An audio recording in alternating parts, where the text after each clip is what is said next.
вспоминать, обдумывать вот эти вот моменты, которые исторические были, там, как наш народ жил когда-то, какие были условия, какие были там традиции, какие были предметы быта.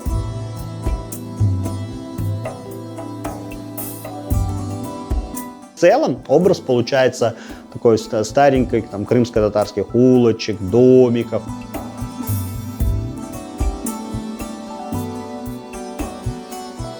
И у меня не стоит задача прям передать точно с фотографии, как было. Я как и всякий художник беру образ, как бы его пропускаю через себя и выдаю там свои эмоции, когда увидел Бахчисарай, например, или там Гурзуф, эти улицы маленькие с домами старенькими, вот такое все.